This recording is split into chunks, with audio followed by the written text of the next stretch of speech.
नमस्कार, मी अजिंक्य भातंब्रेकर. तुम्ही पाहताय न्यूज 18 लोकमत. पुरोगामी म्हणून ओळख असलेला महाराष्ट्र आजही जादूटोण्याच्या विळख्यात किती घट्ट आवळला गेलाय हे दाखवून देणारी एक घटना पुण्यातनं समोर आलेली आहे. पुण्यामध्ये पुत्रप्राप्तीसाठी मांत्रिकाच्या सांगण्यावरून एका महिलेला पती, सासू आणि सासऱ्यानं सर्वांसमोर आंघोळ करायला लावल्याची घटना घडलेली आहे. या प्रकरणी पीडितेचा पती, सासू आणि सासरा यांना अटक करण्यात आलेली आहे, तर फरार असलेल्या मांत्रिकाला बेड्या ठोकल्या गेल्या. महाराष्ट्रात गेल्या काही दिवसांपासून महिलांवर आणि मुलींवर जादूटोण्याच्या माध्यमातून अत्याचार झाल्याच्या अनेक घटना समोर आलेल्या आहेत आणि या घटनांची महिला आयोगानं दखल घेतल्याची माहिती आयोगाच्या अध्यक्षा रुपाली चाकणकर यांनी दिलेली आहे.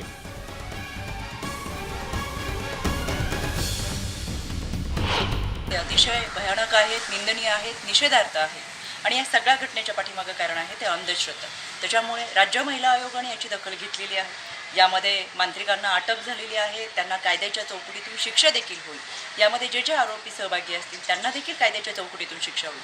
पण एखादी घटना घडून गेल्यानंतर निश्चितपणे आपण ते कायद्याच्या माध्यमातून संबंधित आरोपींना शिक्षा करू, पण घटना घडूच नाही यासाठी समाजामध्ये प्रभावी पद्धतीने समाज प्रबोधन करणं आणि या समाजामध्ये जनजागर राबवणं फार महत्त्वाचं आहे. तिला मूल होत नाही या एका कारणावरून तिच्यावर आघोरी कृत्य जे अंधश्रद्धा निर्मूलनाच्या कायद्यानुसार आहेत तिच्यावर पूजा करून आणि तिला एका ठिकाणी नेऊन धबधब्याखाली आंघोळ करायला लावून अशा प्रकारचा एक गुन्हा भारतीय विद्यापीठ पोलीस स्टेशनला काल दाखल झालेला आहे. त्याचा पुढील तपास आम्ही करत आहोत.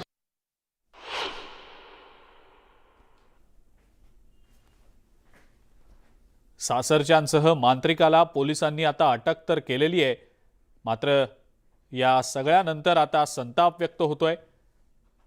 अधिक माहिती या संदर्भातली आपण जाणून घेणार आहोत. चंद्रकांत फुंदे आपले प्रतिनिधी आपल्या सोबत आहेत सध्या. चंद्रकांत, पुरोगामी महाराष्ट्राला हादरवणारी ही घटना पुण्यातली उघडकीला आलेली आहे, काय सांगता येईल त्याबद्दल?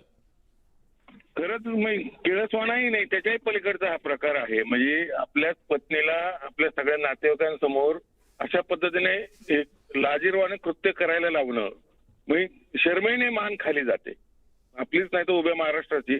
आणि काही हे कुटुंब याबद्दल अजून पोलीस तेवढ्या पाहिजे तेवढ्या ताकदीने तपास करताना दिसत नाहीत. हे मेन आरोपी ते अटकेत नाहीत. आता मी PI कळसकर यांच्याशी बोललो, त्यांनी फक्त एकच वाक्य सांगितलं की अधिक तपास सुरू आहे. तपास काय करता याच्यात आरोपीला अटक केली पाहिजे अशा प्रकारामध्ये.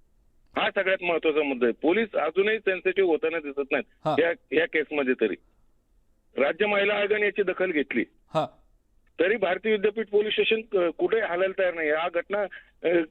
हा प्रकार घडलाय रायगडच्या हद्दीत, पुण्यात नोंद झालाय भारतीय विद्यापीठ. तुम्ही याच्यात हद्दीचा काय वाद घालत बसणार? आरोपीला अटक झाली पाहिजे सगळ्यात महत्वाची.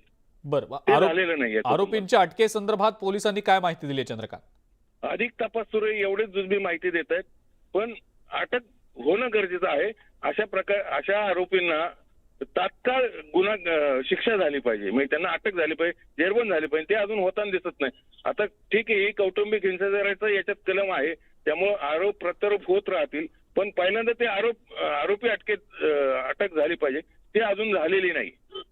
आशा करूया आता तरी पोलीस जागे होतील आणि तात्काळ आरोपींच्या मुख्य होतील. बरं चंद्रकांत, धन्यवाद. सविस्तर माहिती आपण दिली त्याबद्दल.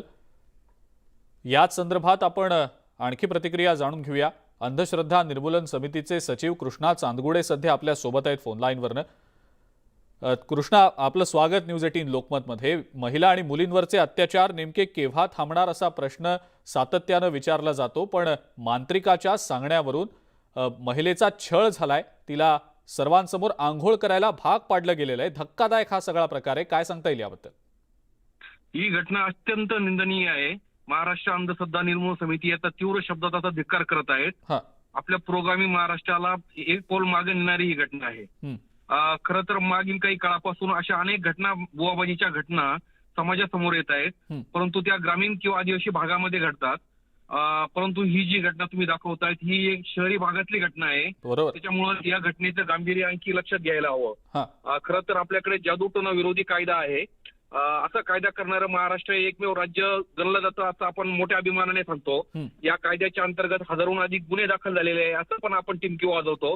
परंतु या कायद्याची प्रभावीपणे अंमलबजावणी होत नाही, म्हणून अशा घटना घडतात असं आमचं स्पष्ट मत आहे. सरकारकडून याची चालढकल केली जाते. इतके दिवस 9 वर्ष झाली या कायद्याला, परंतु त्याचे नियम अजून बनवले गेले नाही. त्यामुळे पोलिसांमध्ये कायद्याबद्दल संभ्रम असा अवस्था आहे.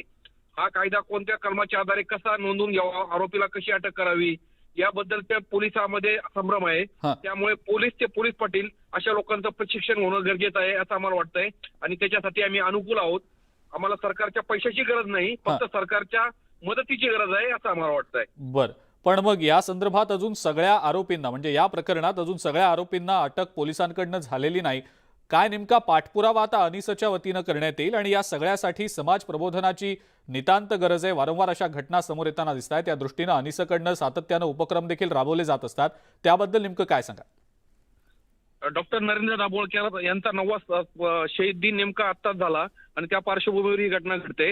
म्हणजे त्यांचं काम समाजामध्ये किती करणं गरजेचं आहे, आणखी किती करावं लागेल हे त्या निमित्ताने स्पष्ट होत आहे. या घटनेमध्ये आम्ही एसपीशी बोलणार आहोत आणि शहरामध्ये आणि आणखी या जिल्ह्यामध्ये प्रबोधनाचे कार्यक्रम आणखी वाढवणार आहोत, जेणेकरून तळागाळातील लोकांपर्यंत, वाडी वस्त्यापर्यंत हा कायदा पोहोचलेला आहे.